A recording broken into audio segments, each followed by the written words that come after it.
আলাইকুম ওয়া রাহমাতুল্লাহি ওয়া বারাকাতুহু। গ্লোবাল অনলাইন মাদ্রাসার পক্ষ থেকে সকলকে স্বাগতম।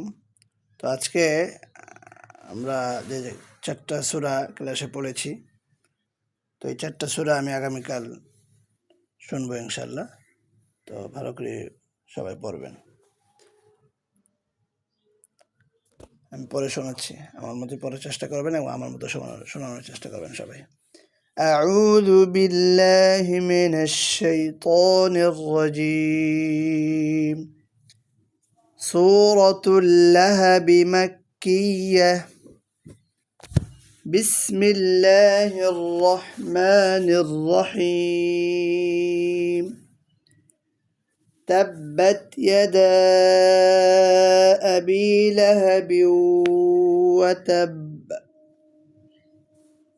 ما أغنى عنه ماله وما كسب.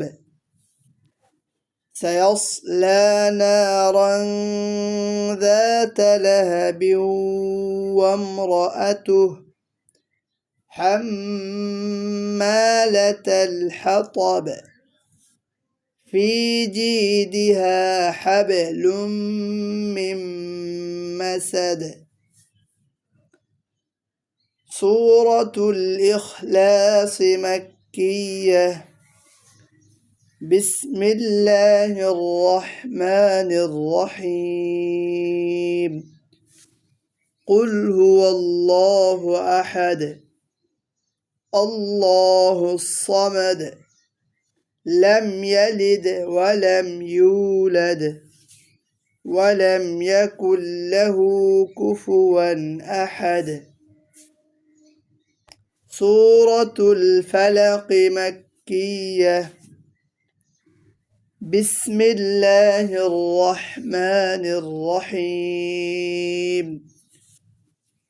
قل أعوذ برب الفلق من شر ما خلق ومن شر غاسق إذا وقب ومن شر النفاثات في العقد ومن شر حاسد إذا حسد.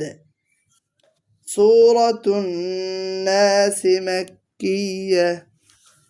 بسم الله الرحمن الرحيم. قل أعوذ برب الناس ملك الناس إله الناس من شر الوسواس الخناس الذي يوسوس في صدور الناس من الجنة والناس. তো আমি যেভাবে পড়েছি সকলে এভাবে পড়ার চেষ্টা করবেন। তো অনেকেই ইউওয়াসউইস বলে, আল্লাযী ইউওয়াসউইস এরকম বলে অনেকেই, তো এরকম না, ইউওয়াসউইসু, এই যে এটাকে অনেকে আল্লাযী ইউওয়াসউইসু, ইউওয়াস না, ইউওয়াসউইসু, ইউওয়াসউইসু, আল্লাযী ইউওয়াসউইসু, ইউওয়াসউইসু, ঠিক আছে। অনেকে এরপরে অনেকেই জালটাকে শক্ত করে আউযু, এরকম না, আউযু, আউযু, জাল নরম হবে, ঠিক আছে। আমি যেভাবে পড়েছি এভাবে পড়ার চেষ্টা করবেন ইনশাআল্লাহ। আবার অনেকেই যে এখানে সমস্যা করে, এই যে ওয়ালাম ইয়াকুল্লাহু, লাটান করে, ওয়ালাম ইয়াকুল্লাহু, ওয়ালাম ইয়াকুল্লাহু, ইয়াকুল্লাহু, লাটান নাই, হায়টান আছে, ওয়ালাম ইয়াকুল্লাহু, ঠিক আছে। ইনশাআল্লাহ এভাবে আমরা প্র্যাকটিস করব। আসসালামু আলাইকুম।